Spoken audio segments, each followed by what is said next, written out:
What do you expect to find? My juggling balls? Hey everyone, today I'm going to be giving you a complete 2025 walkthrough / guide of the Nest of the Grootslags, one of the raids in Wynncraft. In this guide, I'll go through different stages of the raid, the mechanics of the boss fight, the possible loot pool for the raid, how raids work in general in Wynncraft, and how to access this raid. So let's get started. The Nest of the Grootslags is a 4-person raid located just to the west of Olux. In order to participate in this raid, you'll need to have completed the Realm of Light 1 quest. Minimum level for this raid is 55, however I don't recommend doing it until you're at least level 75 unless you have a good carry with you. In addition to the quest, you will also need 1 Oz rune to participate. In order to get these runes, you can complete world events around the map or in the swamp more particularly for a chance to get them, or you can also get them from killing mobs around the Olux swamp. Now, if you don't have a party of 4, which by the way, I do have a guild you can join by clicking the guild Discord link in the description below. But let's say you don't have a party to run this raid, you can do /PF, click the diamond at the top, which is the party finder, and then click Nest of the Grootslags to queue up for it. Once you've clicked this queue, you'll notice this whole start raid screen. Now you can click ready up right away, but I recommend checking out this diamond at the top. Now you may only have 1 at the time, whereas I have 2 here. You get more as your raid level increases, and your raid level increases by doing more raids. But anyways, what these diamonds do is they give you debuffs. Now why would you want that? Well, you actually get more rewards with the more debuffs you have applied here. So if you have both these diamonds applied, you're going to get more reward pulls, more aspect pulls at the end of your raid, so that just means more loot. So it's an extra challenge, but to be honest, the risk is so low for just that increased reward. I would do it anyways, and then once you're ready, just click that ready button there and you'll be set in the queue. Now there are actually 3 stages before you get to the boss fight in this raid. The second stage will always be the same, so I'll walk through that once we get there, but however the first stage and the third stage might have different levels. It's completely random, but I'm going to teach you how to do every single one of those so you can be prepared no matter which level you get. So for your first challenge, you might get the level where you have to grow a tower and defend the tower. So you'll notice these sparkles coming out of the ground. You will need 1 player to stand on top of the tower and stay up there, and everyone else has to defend the tower. Really, the only thing you need to kill, there's going to be a lot of ads around you. The only thing you need to kill are the mini Grootslags, because those are the only things that can actually destroy the tower. So as long as your group is focusing on those little yellow Grootslags, you're going to be fine. The towers will naturally decay. If that happens, that's good. That's what you want.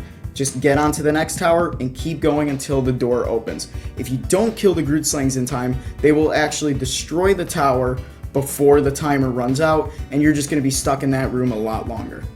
The other possible level you may get in stage 1 is something kind of similar, where you need 1 person standing on a platform, but then everyone else defending it. But it's a little different. So basically 1 person will stand up on this center platform in the middle of the room. There's going to be a bunch of ads again. They are not important. Now if they're getting in the way, obviously kill them. I'm not saying not to kill them. But what you really want to focus are these like green egg looking things around the room. They will break open and spawn a little mob there. You need to kill those because that's what can actually disrupt the tower. That's what can disrupt the stage. If you kill those quick enough, all you have to do is stand on a platform for a minute and you'll complete the level. So you'll see these like wool eggs as soon as they open, as soon as a mob spawns on them, and they'll look different from all the other mobs. I'm going to include a picture here with the video. Just make sure you kill those and you'll be a-okay. Now, like I said, the second stage is going to be the same no matter what. Basically, you need to collect 10 slime to build up the pillar in the middle. Now, there are 3 ways to get slime. 1 is through a parkour, 1 is through a boss fight, 1 is through a puzzle. So I'm going to walk you through each of those. It's best to have 1 person go to every stage and then maybe 2 people on the parkour if you want to get it done fast, because the boss, only 1 person can collect the slime from that, and the puzzle, only 1 person can collect the slime from that at a time. The parkour, however, you can have 2 people going at the same time. So first off, we have this puzzle. Basically, you have a giant cannon here, and if you right click it, you can move it left, right, or shoot. You will notice rocks at the ceiling. They will match the colors of the glass on your left hand side. So if the white glass is there, you're going to hit the white rock. If the blue glass is there, you're going to actually hit the gray rock. I know it's not a blue rock, but whatever.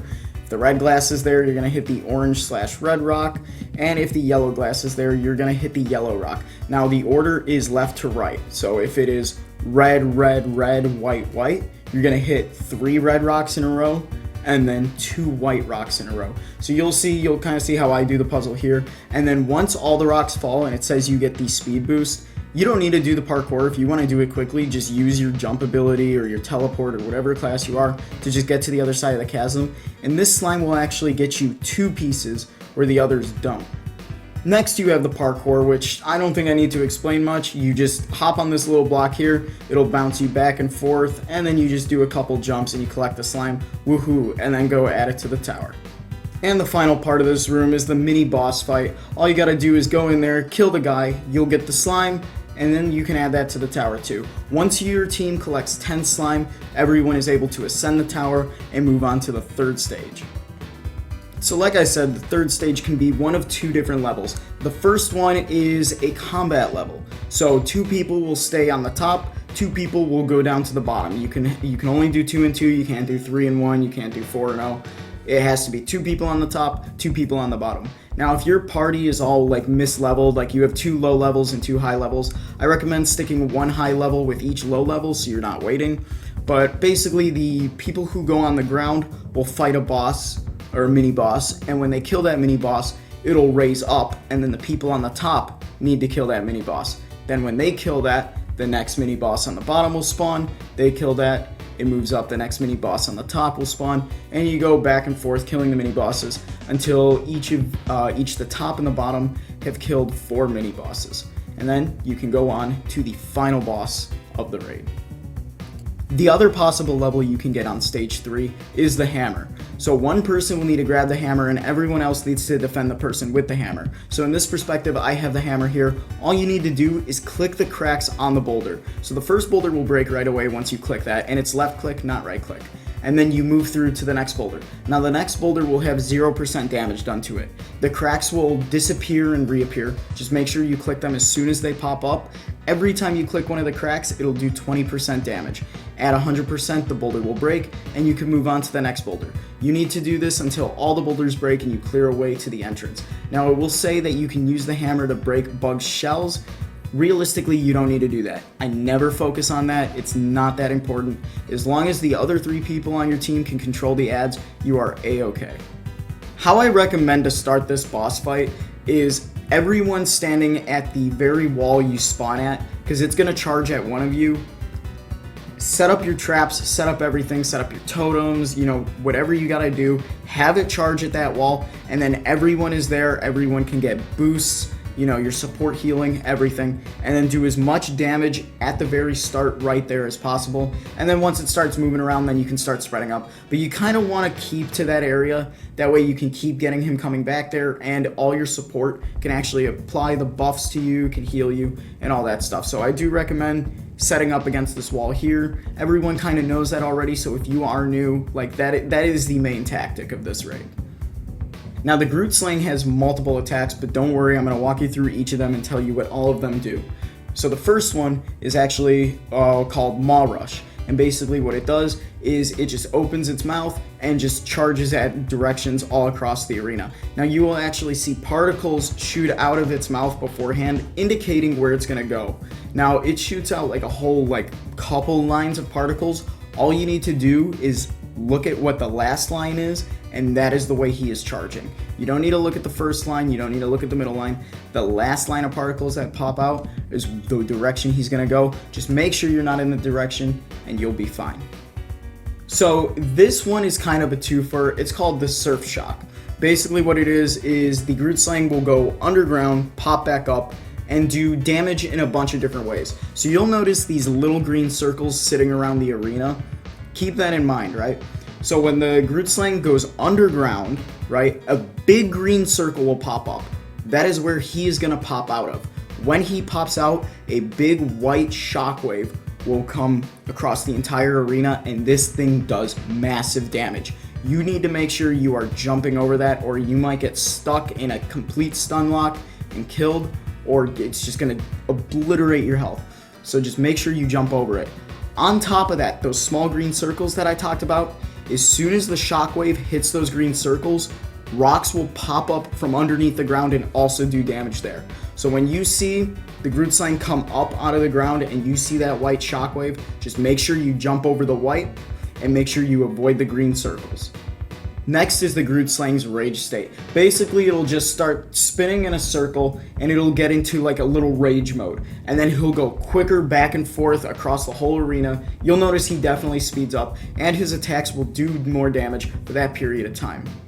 Another one of its attacks is when it spins around in a circle up in the sky. When it gets high enough, it'll actually start dropping blocks down on you. If you're underneath that, you're going to take a good amount of damage. It's not necessarily a lot of damage. You can pretty much survive it. However, when it comes back down into the ground again, it'll send another shockwave. So remember what I told you about jumping over that shockwave, avoiding the green circles? You're going to have to do that again here. Now, there's one more super deadly attack you need to look out for, and that is the one where it literally just fucking charges you. It'll come at you at Mach speed, and if you don't get out of that, you are just gonna get completely obliterated. It's gonna pull you into a corner, into a wall, and just keep eating you alive until all your health is gone. So as soon as you notice like you're in his jaws, you can't like run away. If you're a mage, teleport out. If you're a warrior, fly out of there. If you're anything, just use your mobility spell. Get out of there, because if you don't, you will die. And its final attack isn't really a attack towards you, but he'll go back up in the air and then you'll hear explosions and see him around like his mouth, and then he rushes towards one of his babies or her babies, who knows, and then starts eating it alive. Upon eating it, it actually regains health. So if you're slowly doing damage to it, it might out-heal your damage. So if you don't have that DPS to kill the boss, you're not going to get anywhere. Anyways, once you've completed the raid, congratulations, you are ready to collect your rewards. Now, I told you I was going to walk through all the rewards. I'm just going to put it on the screen because I'm lazy. So here you go. Anyways, if this guide did help you out, please make sure you like and subscribe. I'm trying to get more content on here. However, I do most of my content on Twitch. Please check the link below. Join my public Discord, and my guild Discord, whatever. You don't have to, but you suck if you don't. But no, seriously, thank you guys for watching. I hope you enjoyed, and I hope guides that I make in the future will also help you out. Have a good one.